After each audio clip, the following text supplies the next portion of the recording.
Bio Bio Televisión, con el auspicio de Libérate del estrés con Melipaz, tranquilizante natural de NOP Laboratorios, pinturas y adhesivos Lanco. Llegó la nueva forma de pintar con despacho en 24 horas. DBA Capital, invierte en las empresas tecnológicas que lideran la digitalización del mundo. Conoce Silicon Fund en dbacapital.com y Dongfeng T5 Evo, diseño de alta gama y 195 HP de potencia. SIDEF, garantía de confianza. Presentan comentarios de Tomás Mochiati. El estrés y la ansiedad en estos tiempos es indudable. ¿Andas acelerado? ¿Sientes tu mente sobrepasada? ¿Te cuesta dormir bien? Para tranquilizarnos naturalmente, tenemos Melipaz, que calma la ansiedad, relaja y reduce el estrés. Libérate del estrés con Melipaz. Pide tu Melipaz en todas las farmacias del país y venta online con despacho a todo Chile. Ella le pone magia al color. Nos hace muy felices, compartimos nuestro amor. Ponle magia tú también, deja la imaginación volar. Que todo luzca hermoso como siempre está tu hogar. Mi mundo es mejor con Lanco.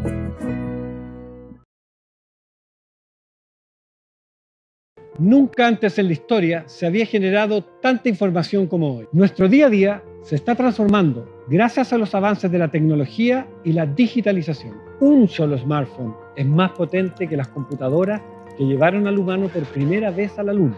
A partir de esto, creamos Silicon Fund, un fondo que invierte en las compañías que crean la tecnología y fabrican los productos que llevan adelante esta tarea. Esta revolución está recién empezando. No te quedes abajo. Invierte en Silicon Fund y sé parte de la digitalización del mundo. T5 Evo Dongfeng. Ahora con $1,000 de descuento hasta el 31 de agosto en todas las sucursales SIDEF y su red de concesionarios.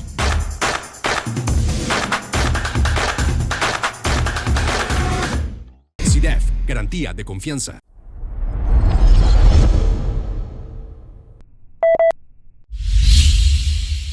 Corría el año 1992 y el presidente de Estados Unidos, George Bush, postulaba a la reelección. Había caído el muro de Berlín, se había desplomado la Unión Soviética, ya no existía casi el comunismo. Estados Unidos se había transformado en la única potencia mundial. Y George Bush iba a la reelección, era el gran líder mundial.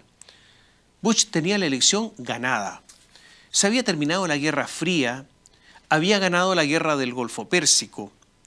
Bush además era un hombre que había peleado en la Segunda Guerra Mundial, o sea, era una especie de ideal norteamericano. Algunos cuentan que su popularidad era del 90%, o sea, todo un récord. Exhibía todos sus éxitos internacionales. El gobernador de Arkansas se llamaba Bill Clinton y él desafió a Bush. Un asesor de Clinton, ese señor se llamaba James Carville, en la sede de la campaña de Clinton, un día tomó un plumón, miró un pizarrón y escribió: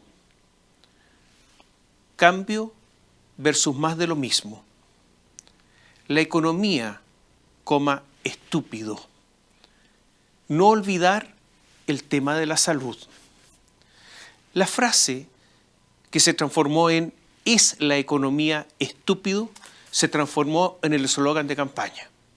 Además de decirle estúpido al adversario, que no entendía nada de lo que estaba pasando, apeló al sentido común, a la vida cotidiana. Estados Unidos vivía restricciones económicas por la caída de los países del este, y a los norteamericanos hizo tanto sentido la frasecita, esa es la economía estúpido, que Bush se desplomó y ganó Bill Clinton. Hace ya 30 años que esa frase, es la economía estúpido, es una especie de clásico en la política. En Chile, ahora, en estos tiempos, estamos al revés. Cada vez que queramos buscar una explicación a algo, No vamos a errar si respondemos, es la política, estúpido.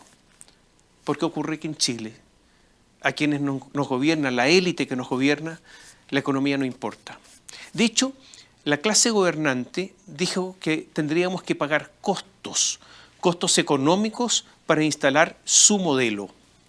Su Excelencia, el embajador en Brasil, Sebastián de Polo, amigo del presidente, militante de eso que se llama Revolución Democrática, anunció: vamos a meterle inestabilidad al país porque vamos a hacer transformaciones importantes. O sea, estábamos absolutamente advertidos y además, cuando hay inestabilidad pagan los más pobres, pero eso no les importaba. Es que el presidente, como se ha dicho tanto, ha cambiado, piensa distinto. Para nada. El presidente es simplemente un táctico. Desde su época estudiantil en la Facultad de Derecho de la Universidad de Chile, desarrolla eso de encantar al interlocutor de turno y de hacerle escuchar a él o a una asamblea lo que quiere escuchar. ¿Es que es mentiroso entonces? No, no diga eso, por favor. Eso no es una categoría de la política. Diga que tiene atractivo, usted puede decir que se acomoda a la situación, que se amolda, que se acomoda al momento. Es lo mismo que cuando Boric despotrica contra Patricio Aylwin y luego homenajea a Aylwin, o sea, homenajea al que criticó duramente. Es el mismo que vota para destituir a Piñera presidente, el que le dice: lo vamos a perseguir internacionalmente, señor Piñera, usted está avisado. Y después lo invita a viajar juntos a una visita internacional. Y antes decía que lo iban a perseguir internacionalmente. ¿Es que ha cambiado entonces su manera de pensar? No, en absoluto. ¿Es que si vuelve algún día a la oposición dirá las mismas cosas que cuando fue oposición? Sí, claro, va a ser lo mismo. ¿Y cómo es que apoyó el proyecto constitucional rechazado? Fue su jefe de campaña y ahora podría apoyar el que se plebiscitará en diciembre si son tan distintos. Por eso mismo, porque por ahora eso puede estar bien. ¿Me entiende? Y aquí hago un paréntesis. Brillante el asesor de comunicaciones de La Moneda, Juan Carvajal, con esa idea de invitar a Piñera a Brasil y viajar juntos. Desordena a la oposición, hace soñar a Piñera en ser de nuevo presidente, lo hace poner cara de foto, tipo candidato, lo hace parecer un segundón, o sea, todo esto es un poco patético. Volvamos a lo que estábamos hablando. El presidente ha sido sincero, porque se acomoda, sí. Es táctico, sí. Miente, en la política esa categoría no existe. ¿Renuncia a sus ideas? No. Boric nunca ha renunciado a sus ideas, no renuncia a nada del programa, lo ha dicho. Y por eso yo creo que es bueno leer nuevamente el programa porque está vigente. Todo eso está ahí entonces. ¿Qué es lo que espera? La oportunidad, la táctica. Por eso, en el aniversario de su partido, que se llama Convergencia Social, hablando ante su claque, dijo: nada de hablar de desistimiento. Y lo ha dicho muchas veces. Camila Vallejo, Carolina Toá, Miguel Crispi, Giorgio Jackson y toda la troupe piensan lo mismo. Esperan su oportunidad. Ahora, o en algunos años, ahí estarán a la guaite, agazapados, esperando el fracaso de quien suceda a Gabriel en el cargo, esperando el fracaso de quien venga para estar ahí listos. Es interesante que uno de los cuadros más viejos del llamado boricismo, es Michelle Bachelet. Michelle Bachelet, respecto a la Constitución rechazada, entornando los ojos, dijo: no es perfecta, más se acerca a la que yo siempre soñé.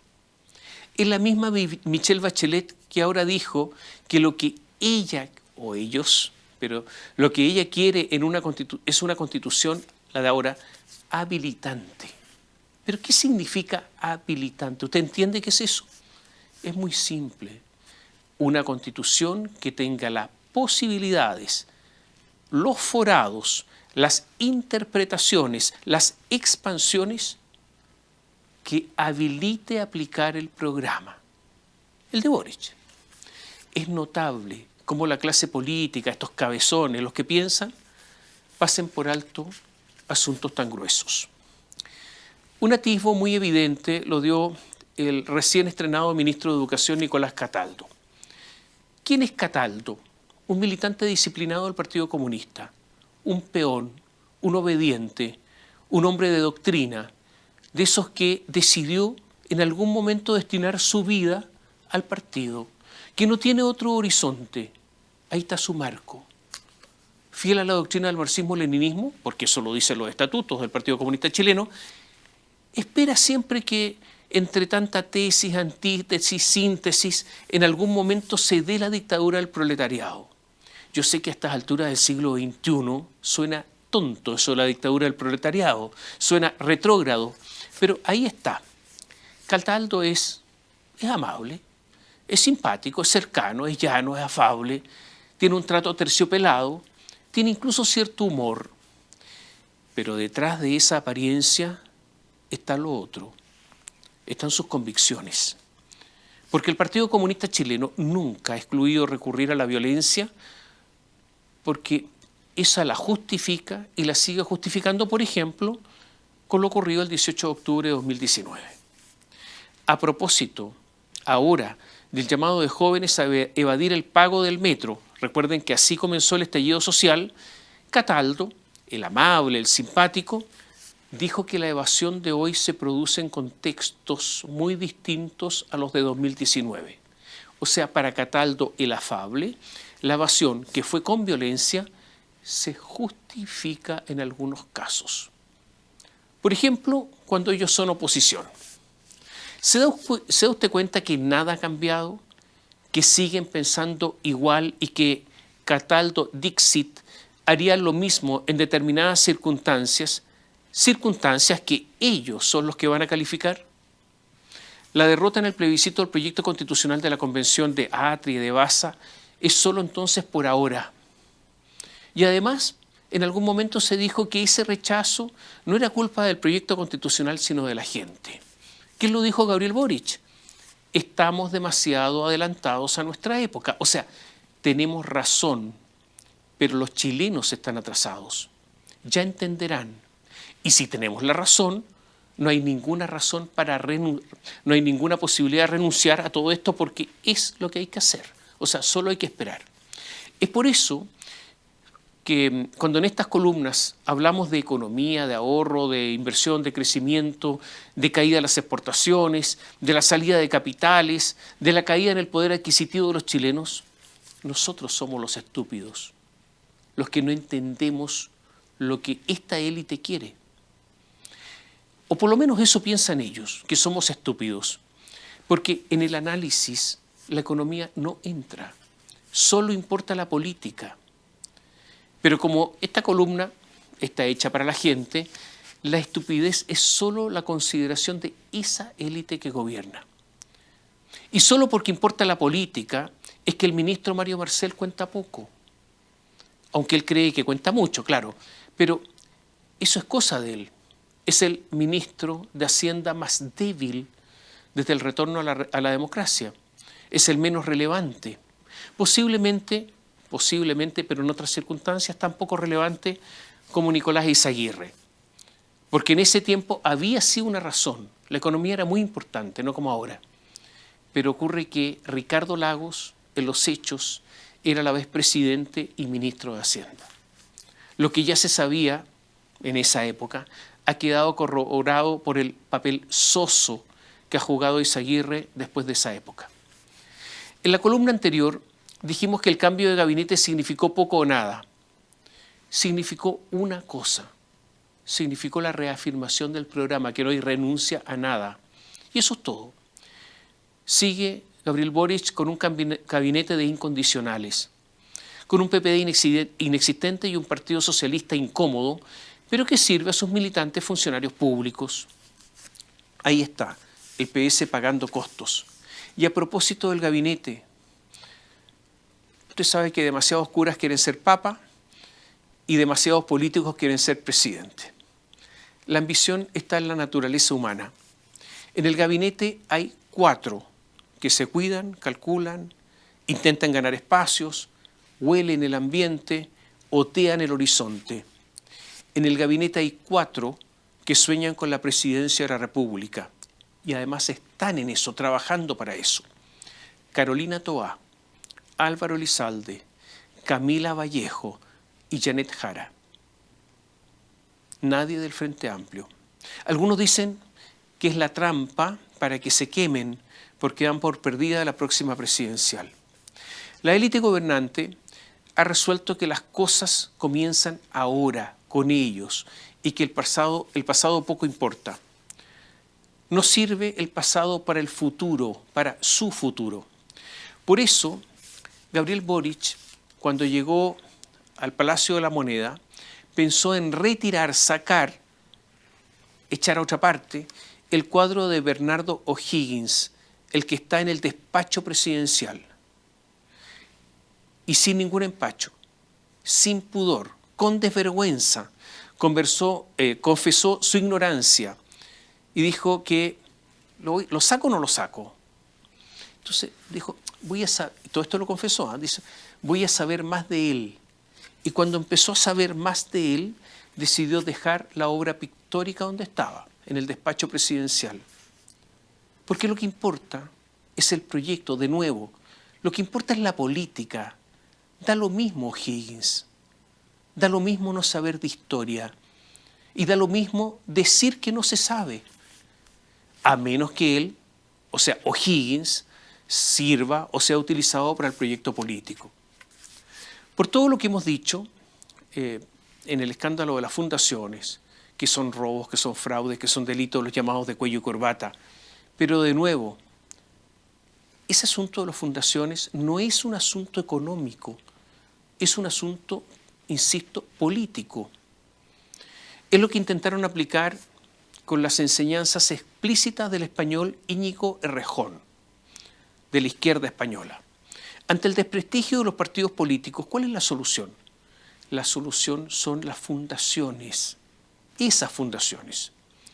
Es el trabajo en el territorio, es el clientelismo con mira telescópica, con precisión microscópica.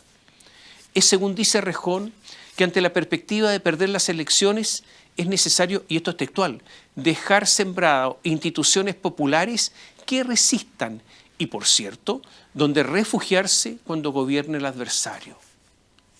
Esa es la base. O sea, con platas públicas seguir teniendo trabajo y seguir con la actividad política. Las elecciones se pueden perder, pero se deja la estructura del activismo para hacer la campaña para recuperar el poder. Esto es un modelo peronista. Algunos dirán la degeneración del sistema peronista. El sistema de los bonos, el sistema del clientelismo. En Argentina, por ejemplo, la obra social, o sea, todo el sistema de ayudas sociales, es administrada en gran parte por los sindicatos. Los piqueteros, los que se toman espacios públicos, interrumpen el tránsito, los que hacen funas, son financiados en buena parte por el gobierno. Hoy en Chile, lo que se ha pretendido con las fundaciones es pagar a activistas políticos. Y con la excusa de la regionalización, abrieron la mano para que los gobernadores regionales tuvieran enormes cantidades de recursos para que ellos los administren a su antojo. Todos los gobernadores, salvo uno, el de la región de la Araucanía, son oficialistas y empezaron a repartir plata a los amigos, a los no amigos pero que son aliados, a los que no son aliados pero podrían serlo, a los que se les entrega plata para bloquearlos ante otras iniciativas. Toda la plata se ha entregado sin ninguna licitación. Algunos gobernadores dicen que no se han metido plata al bolsillo, pero han administrado las platas públicas para obtener réditos políticos y eso también es muy deshonesto, porque les da una ventaja sobre otros en la política, en las elecciones, y eso es inaceptable. Y donde no importa, además, si los trabajos encomendados se cumplen o no se cumplen. El presidente ha dicho que la renuncia de Giorgio Jackson es un acto de nobleza, de generosidad, y esto demuestra la magnitud del desparpajo y de la inconsciencia. Es verdad que Carlos Montes, el ministro de la Vivienda, también debiera haberse ido, lo que demuestra también que hay mucha irresponsabilidad en él. Lo de Camila Polisi, lo ocurrido en Concepción con la Fundación En Ti, es importante, pero ¿sabe? no es lo más relevante. ¿Por qué? Porque ahí está también la Fundación Horizonte Ciudadano de Michelle Bachelet. La misma Michelle que anda dando lecciones a quien la quiera escuchar. ¿Es que a Michelle Bachelet no le sirvió la experiencia del caso Cabal?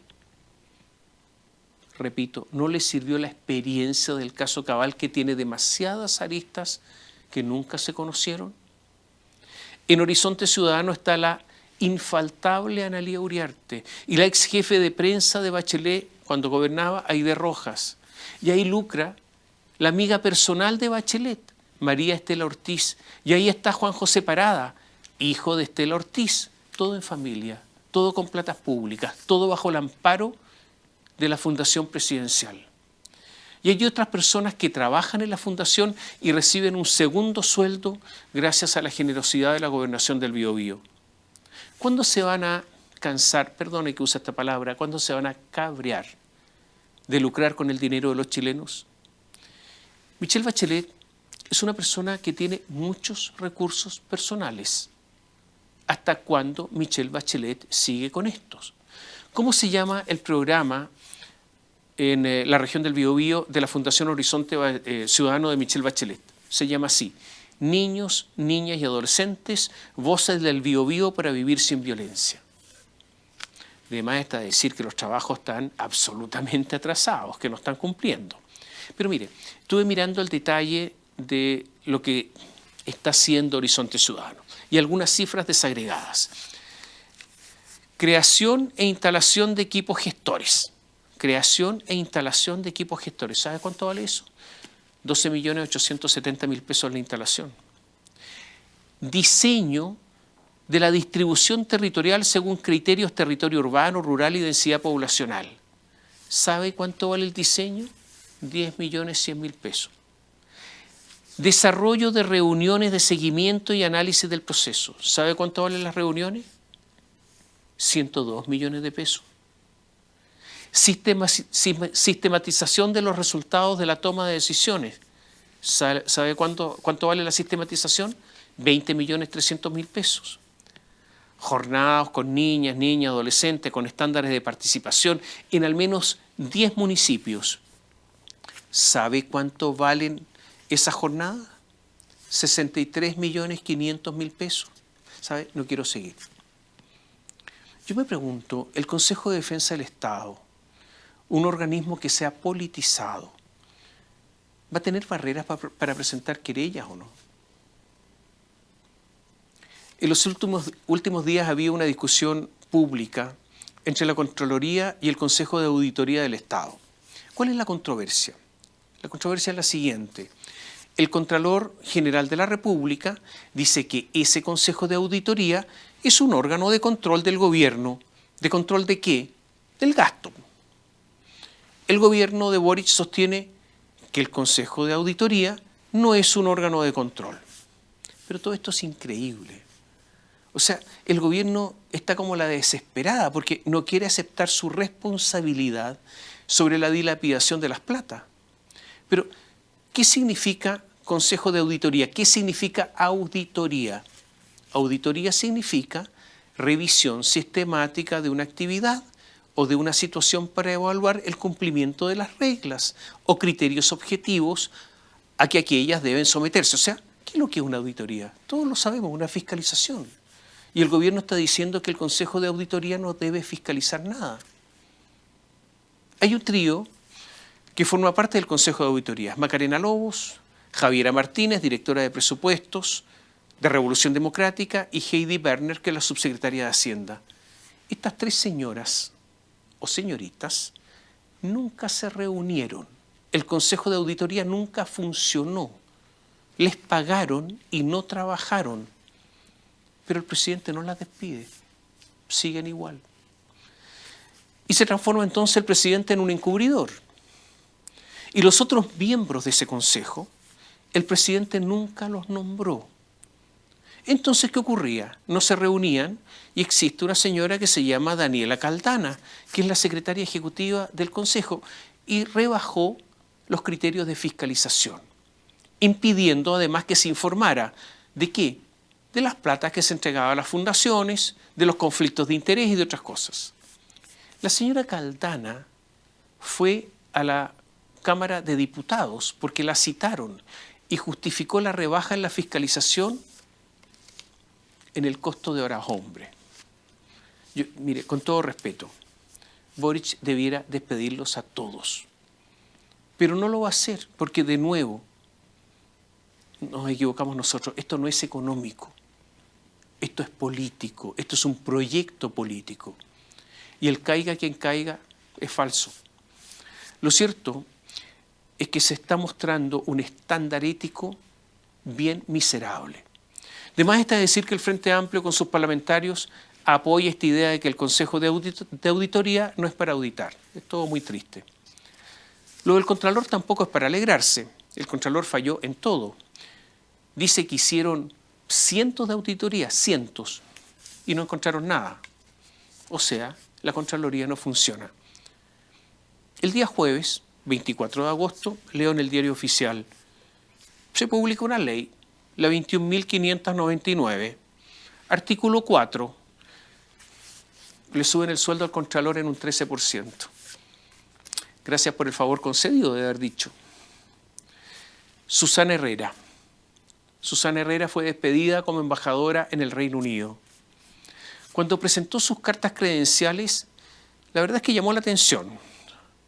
En toda esta formalidad británica ante el rey, apareció con una tenida pintoresca, como disfrazada de guasita que llegaba de San Rosendo. Todos se preguntaron cómo alguien sin ningún antecedente, sin ninguna competencia, sin ninguna historia vital, como se dice ahora, sin nada, desnuda, desde el ángulo de las competencias, llega a esos niveles. Pero yo le voy a contar lo que pasó. Cuando empezó la repartija de los cargos, los codazos para poner en cualquier lugar a los propios, cuando los partidos y el presidente Boric empezaron a despostar el animal, me refiero al Estado, para entregar una pieza a cada cual, a cada partido, como hienas hambrientas, el Partido Regionalista Verde Social, consciente de su modestia, de su tamaño minúsculo, postuló a Susana Herrera a un cargo chiquitito, tan chiquitito como el partido. ¿Qué pedían para Susana Herrera? Que fuera asesora del Ministerio de la Vivienda en campamentos, o sea, un carguito. Pero en medio de las listas que iban y corrían, primero desecharon a un diplomático profesional ante los ingleses, no, que los empolvados para afuera. Y dijeron, mira, ante tanta etiqueta, le vamos a mandar a alguien auténtico o auténtica, entre comillas. Y también tenía que ser mujer. Y aunque no se entendiera mucho, que hablar algo de ecología, porque con ese algo se entiende que esa es la política turquesa. Y en la búsqueda, revisando las listas que se presentaban, alguien se fijó en Susana Herrera. Y Susana Herrera cumplía esos requisitos, y Susana Herrera cumplía el requisito de ser del partido porque se le correspondía ser embajador en Londres, y de asesora de campamento en el Ministerio de la Vivienda, subió hasta llegar a la embajada en Londres. Así fue, ella nunca lo pidió. Le llegó del cielo, como por carambola. Y ella estaba ahí como si fuera el hombre del jardín. Y como no sabía nada de nada, le dieron una orden. Quédese callada. Usted no habla. No sabe nada, no hable nada. Porque si habla puede meter la pata. Entonces tuvimos una embajadora durante mucho tiempo en Londres muda. Cuando murió la reina Isabel II, no dijo ni pío. Ni siquiera alguna palabra de falso dolor, nada. Había que cumplir la orden de no meter la pata. Una vez vio el rey y el rey le dijo, lo que me ha dicho me ha tocado el corazón. Y ella, la embajadora, sintió que su corazón se le derretía, los colores se le subieron a las mejillas, se sintió feliz, como que sintió que le había pegado el palo al gato. O sea, es que ella no entiende que nada en diplomacia, ni las formas, ni las hipocresías en esos mundos, no entiende nada. Era una simple palabra amable en esos espacios. Pobrecita, una especie de flor silvestre.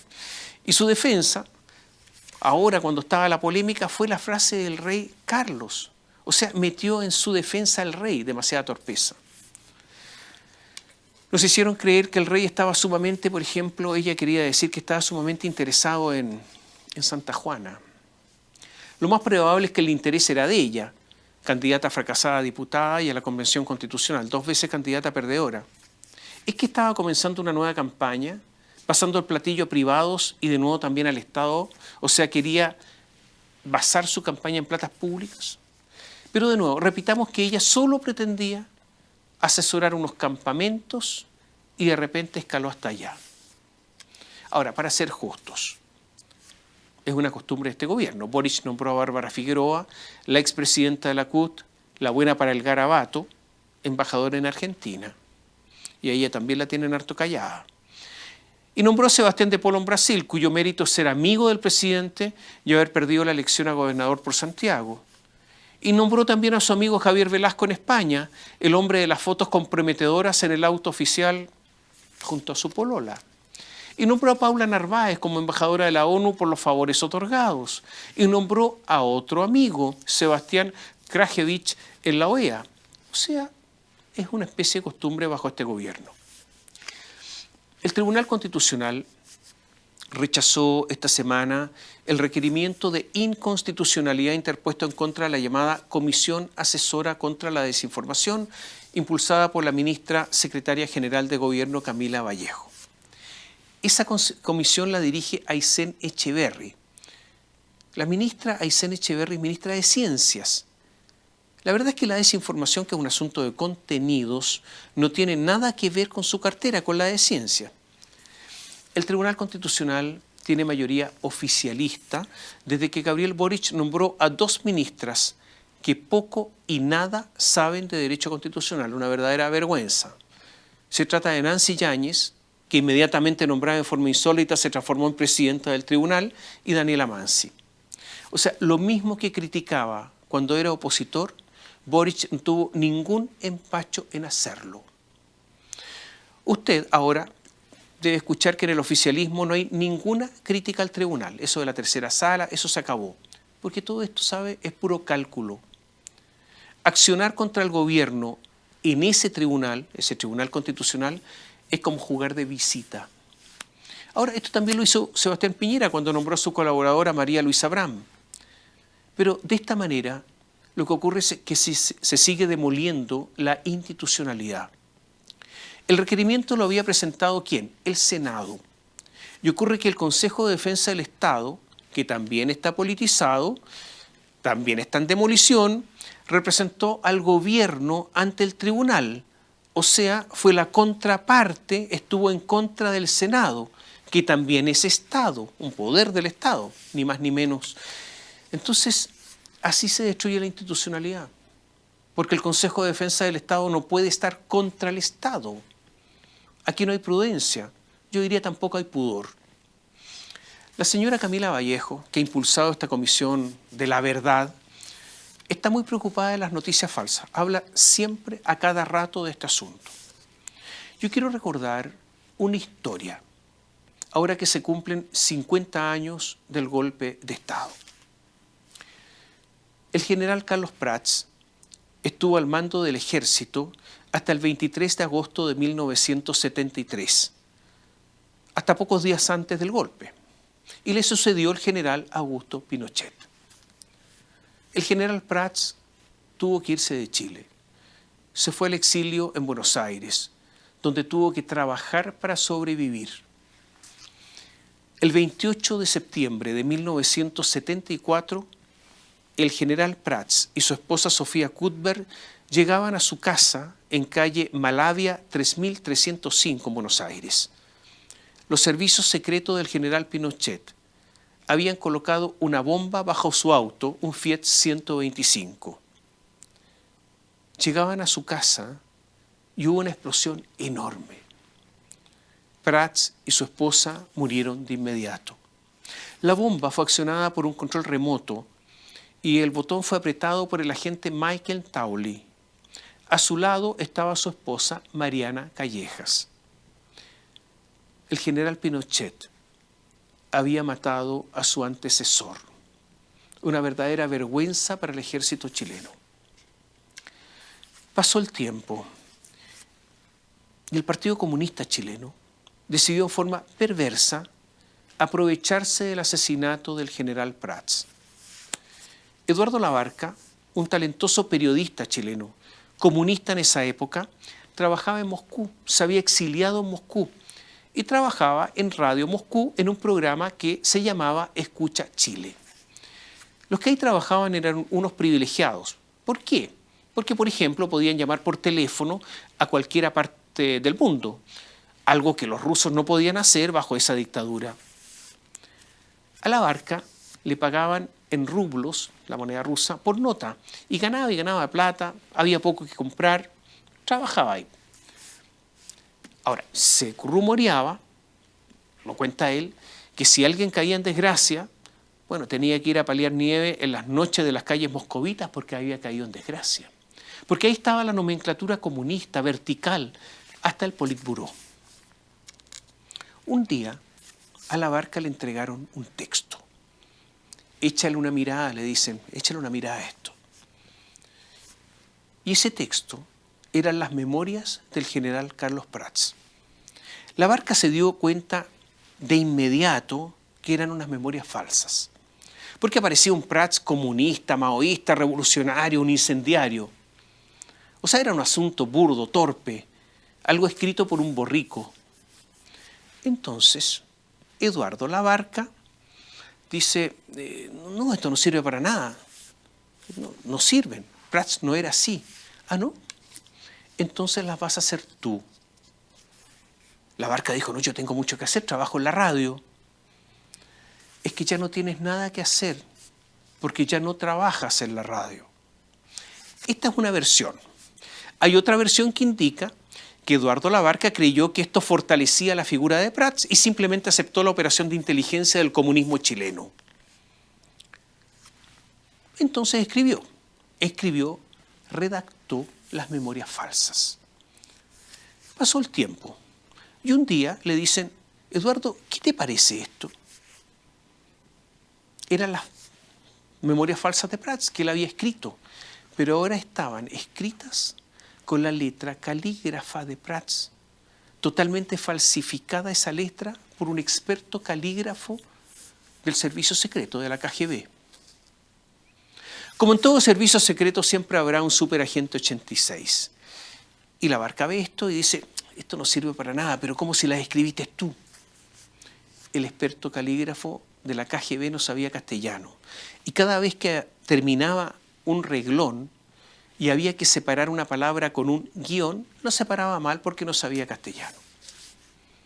José Rodríguez Elizondo cuenta este episodio y dice que cuando estaba exiliado en Berlín, en Alemania Oriental, él escribió un libro crítico, de autocrítica de lo que había sido la Unidad Popular, un análisis de lo que había pasado, que se llamó Introducción al Fascismo Chileno, y que había sido apoyado este libro por un dirigente comunista, Orlando Millas, pero que tuvo poca difusión el libro. ¿Cuál es la razón? La razón, dice él, es que ganó Volodya Teitelboim, porque él, Volodya, fue el que apoyó las memorias falsas de Prats. Lo cierto es que la editorial más famosa de México, la más grande, la más conocida, el Fondo de Cultura Económica, en 1975, en un acto enorme, apoteósico, lanzó las memorias del general demócrata. Las memorias se llamaron Carlos Prats, una vida por la legalidad. Todo esto es una mentira, lo que hoy día se llama una fake news, a la grande, organizada por el Partido Comunista Chileno. Pero surgió un problema. ¿Qué problema? Que el general Prats sí había escrito sus memorias. Y se lo había dicho a sus hijas cuando lo iban a visitar a Buenos Aires. Y ellas, después de su muerte, poco a poco, cuando iban a Buenos Aires y volvían, traían algunas páginas escondidas al interior de un diario que traían bajo el brazo. Y así poco a poco fueron trayendo esas hojas del diario del general Prats a Chile. Esas memorias, las memorias verdaderas, fueron publicadas en 1985. Eduardo Labarca, el autor de las memorias falsas, abandonó Moscú, abandonó el comunismo y hace ya muchos años fue donde las hijas de Prats, una a una, y les pidió disculpas. No fueron conversaciones fáciles. El Partido Comunista Chileno nunca ha dicho nada. Volodya Teitelboim, el que muchas veces dijo que su vocación era la de escritor y no de político, el que según él amaba las letras, es el que habría participado en esta falsedad en representación del Partido Comunista. Era un alto dirigente. O sea, lo que hicieron fue hacer propaganda, y propaganda a su partido, vulnerando lo más íntimo que alguien puede escribir, que son sus memorias, sus recuerdos. Cuando salieron las memorias verdaderas, el Partido Comunista Chileno miró para otro lado.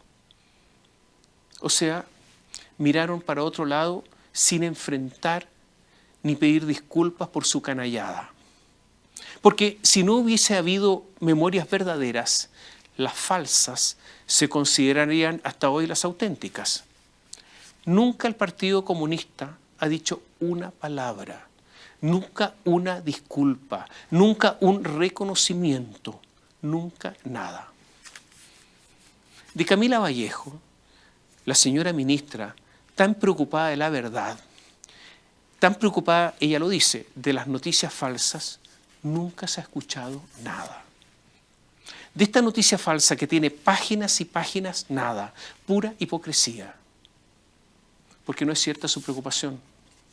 Lo que pretenden es controlar los medios, sí, como los países en que el Partido Comunista apoya en que no hay libertad de prensa. En estos 50 años, ya que se quiere verdad, que Camila Vallejo reconozca y pida disculpas por lo que le hicieron a Prats. Querer aprovecharse de un muerto, querer aprovecharse de un asesinado con noticias falsas es inaceptable. Camila Vallejo, usted tiene una oportunidad. Bio Bio Televisión, con el auspicio de Libérate del estrés con Melipaz, tranquilizante natural de NOP Laboratorios, pinturas y adhesivos Lanco. Llegó la nueva forma de pintar con despacho en 24 horas. DBA Capital invierte en las empresas tecnológicas que lideran la digitalización del mundo. Conoce Silicon Fund en dbacapital.com y Dongfeng T5 Evo, diseño de alta gama y 195 HP de potencia. SIDEF, garantía de confianza. Presentaron comentarios de Tomás Mochati. El estrés y la ansiedad en estos tiempos es indudable. ¿Andas acelerado? ¿Sientes tu mente sobrepasada? ¿Te cuesta dormir bien? Para tranquilizarnos naturalmente, tenemos Melipaz, que calma la ansiedad, relaja y reduce el estrés. Libérate del estrés con Melipaz. Pide tu Melipaz en todas las farmacias del país y venta online con despacho a todo Chile. Ella le pone magia al color. Nos hace muy felices, compartimos nuestro amor. Ponle magia tú también, deja la imaginación volar. Que todo luzca hermoso como siempre está tu hogar. Mi mundo es mejor con Lanco.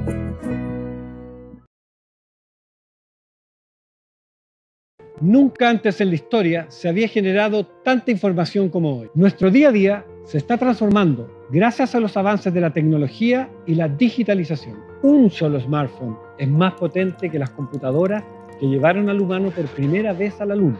A partir de esto, creamos Silicon Fund, un fondo que invierte en las compañías que crean la tecnología y fabrican los productos que llevan adelante esta tarea. Esta revolución está recién empezando. No te quedes abajo. Invierte en Silicon Fund y sé parte de la digitalización del mundo. T5 Evo Dongfeng. Ahora con $1000 de descuento hasta el 31 de agosto en todas las sucursales CIDEV y su red de concesionarios.